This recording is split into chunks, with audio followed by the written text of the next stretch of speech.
शहर की समस्याओं को लेकर कांग्रेस ने नगर निगम पहुंचकर किया घेराव, नारेबाजी कर जताया विरोध। निगम आयुक्त के नहीं आने पर बकरे को पहनाया ज्ञापन। बुरहानपुर जिला कांग्रेस कमेटी और पार्षद दल ने शहर की पेयजल, सड़क और गंदगी सहित अन्य समस्याओं को लेकर बुधवार 2 बजे नगर निगम कार्यालय पहुंचकर घेराव किया और विरोध प्रदर्शन किया। 1 घंटे तक कांग्रेसियों ने निगम परिसर में नारेबाजी की। कांग्रेस का ज्ञापन लेने के लिए निगम आयुक्त संदीप श्रीवास्तव कार्यालय नहीं पहुंचे तो कांग्रेसियों ने विरोध दर्ज कर एक बकरे को ज्ञापन पहना दिया। कांग्रेस ने कहा कि शहर में लोग दूषित पानी, सड़कों पर गड्ढे और गंदगी से परेशान हैं। लोगों को शासकीय योजना का लाभ नहीं मिल रहा है, जिसको लेकर काफ़ी शिकायतें करने के बाद भी कोई निराकरण नहीं हो रहा है। अगर जल्द समस्या का निराकरण नहीं होता है तो बुरहानपुर बंद का आंदोलन किया जाएगा। हम जिला अध्यक्ष, शहर अध्यक्ष, ग्रामीण जिला अध्यक्ष मैं हूँ और सभी जवाबदार कांग्रेस पार्टी के लोग इनसे समस्या बताने आए शहर की। तो कम से कम समस्या तो सुने भाई, तुम हल मत करो मगर कम से कम सुने तो सही भाई। इंदौर में इतने लोगों की मृत्यु हो चुकी है, वही स्थिति बुरहानपुर में भी होने जा रही है। तो कोई भारतीय जनता पार्टी के ना नेता सुनने को तैयार है, ना प्रशासन सुनने को तैयार है, ज्ञापन लेने को तैयार नहीं। एक छोटे से कर्मचारी अधिकारियों को ज्ञापन देने के लिए भेज दिया। इसीलिए हमने उस बकरे के गले में ज्ञापन दे दिया कि कम से कम बकरा तो सुनेगा हमारी बात को। ये तो सुनने को तैयार नहीं है। क्या कल समय ले लिया, 1 दिन पहले से समय लिया, उसके बाद भी कमिश्नर सुनने को तैयार नहीं। अब सीएम का कार्यक्रम बता रहे, तो सीएम का कार्यक्रम तो हमें पता चला कि सीएम साहब का कार्यक्रम ही कैंसिल हो गया। तो पब्लिक की समस्या तो सुनो, सीएम साहब भी पब्लिक की समस्या सुनने के लिए यहाँ आ रहे हैं। तो भारतीय जनता पार्टी की चाटुकारिता कर रहे हैं, नेताओं की चाटुकारिता कर रहे हैं, तमाम भ्रष्टाचार हो रहा है। जहाँ देखो वहाँ 10 साल से रोड खुदे पड़े हैं, गंदगी जमाने भर की है।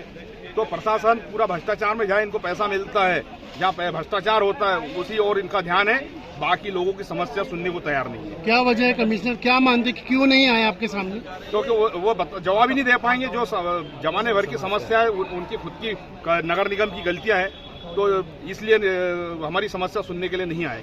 काफी दिनों बाद आपका कांग्रेस का इतना बड़ा आंदोलन हुआ, तो क्या आगे होगा कि ये बस ये होकर खत्म हो जाएगा? नहीं, कार्यक्रम चलता रहेगा। जहाँ जहाँ आम पब्लिक की समस्या रहेगी, कांग्रेस पार्टी मैदान में रहेगी।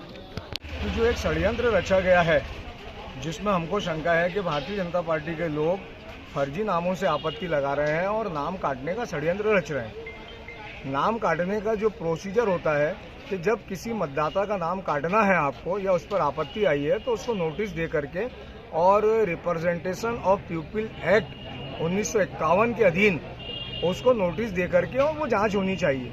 तो वो हमने जब पता किया कि जिस व्यक्ति के नाम की आपत्ति है वह व्यक्ति अस्तित्व में है ही नहीं, वो व्यक्ति का नंबर भी गलत डला हुआ है, दूसरे राज्यों के नंबर निकल रहे हैं। तो ऐसी फर्जी आपत्तियों पर किसी प्रकार का कोई कॉग्निजेंस सरकारी अधिकारियों को नहीं लेना चाहिए। अब शक अधिकारियों पे इसलिए होता है कि जब फर्जी व्यक्ति निकल रहा है उसके नाम से अगर तुम जांच आरंभ कर दोगे तो फर्जी आपत्तिकर्ता की पहचान कौन अधिकारी करेगा कि यह आपत्तिकर्ता अस्तित्व में है, जीवित है, सही है, नहीं। तो आपत्तिकर्ता की कोई पहचान नहीं हो रही है और मतदाताओं को अननेसेसरी परेशान करने का कार्य किया जा रहा है। हमारा कहना यह है कि फर्जी आपत्तिकर्ताओं पर FIR होना चाहिए, उनके ऊपर आपराधिक प्रकरण दर्ज होना चाहिए, क्योंकि उसमें नियम है कि अगर किसी सही मतदाता के नाम से अगर गलत आपत्ति लगा दी जाती है तो आपत्तिकर्ता पर कार्रवाई होना चाहिए। तो आपत्तिकर्ता पर कोई कार्रवाई करने को तैयार नहीं है। किसके नाम पे आपने किस मांग का ज्ञापन दिया? हमने ये मांग की कि फर्जी आपत्तिकर्ता किसके नाम पे दिया आपने? हमने उसके अंदर कॉमन दिया है और थानों पे अलग अलग हमने रिपोर्ट दर्ज कराई है। आज किसके नाम? आज हमने अपने राष्ट्रपति महोदय के नाम से ज्ञापन दिया है, कलेक्टर साहब के थ्रू दिया है और वो तहसीलदार साहब ने ज्ञापन को आकर के लिया है। यदि इसके बाद भी कुछ होता तो अगला कदम क्या होगा? इसके बाद जिला कांग्रेस कमेटी, हम कांग्रेस के लोग हैं, कांग्रेस कमेटी के माध्यम से आगे का जो आंदोलन है, रणनीति है, वो अपनाई जाएगी। उसमें बुरहानपुर बंद कराने जैसा, कोर्ट में जाना है और बहुत सारे रास्ते हैं आंदोलन के। वो आंदोलन क्रमबद्ध तरीके से हम लोग करते रहेंगे। आपका नाम? एडवोकेट उबैद शेख। और आपने उन्हें क्या आश्वासन दिया? महामहिम राष्ट्रपति महोदय के नाम से एक ज्ञापन दिया है जिला कांग्रेस कमेटी द्वारा। SIR के संबंध में जो फॉर्म नंबर 7 की जो आपत्तियाँ दी गई है, तो उनके द्वारा ज्ञापन दिया गया है। कलेक्टर महोदय के माध्यम से शासन को भिजवा दिया जाएगा। क्या मतलब बेसिकली मांग उनकी क्या है?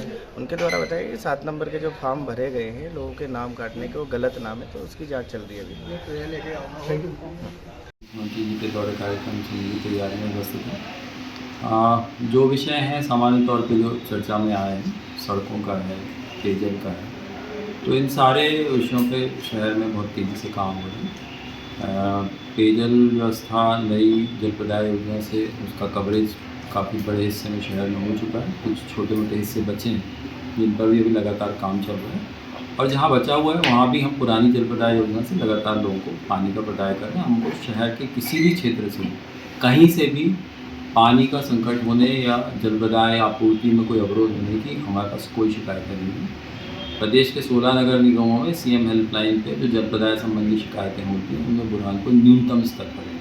हमारी शिकायतें 1 या 2 रहती हैं जिनको हम तुरंत ही उनका निराकरण करते हैं। जहाँ तक सड़कों की बात है, पूरे शहर में माननीय महापौर जी ने स्वीकृति करके कायाकल्प और अन्य योजनाओं में सभी सड़कों का निर्माण कार्य जारी है। जिन जगहों पे नाला चैनलाइजेशन का काम है वो भी कंप्लीशन पे है और वहाँ भी सड़कों के वर्क ऑर्डर हो चुके हैं और प्रारंभिक जो सड़कों का बेस वर्क है वो भी स्टार्ट हो चुका है। तो सड़क और पानी, ज़्यादातर पानी निकासी की थी, तो पानी निकासी के बारे में आप देख ही चुके हैं। SDMF योजना में जो माननीय महापौर जी ने सभी क्षेत्रों में जो निकासी की व्यवस्था की है पानी की, तो शहर के ऐसे क्षेत्र जहाँ ऐतिहासिक रूप से जल भराव होता था उन सभी जगहों पे जल भराव की समस्या का पूरी तरह से निराकरण नहीं हो चुका है। तो सच ऐसी कोई मूलभूत समस्या नहीं है जिसके लिए इतना बड़ा धरना या प्रदर्शन है उसकी कोई आवश्यकता हो। पार्षदों के लिए मैं हमेशा उपलब्ध रहता हूँ जब भी वो अपनी बातों के संबंधी विषयों के संबंध में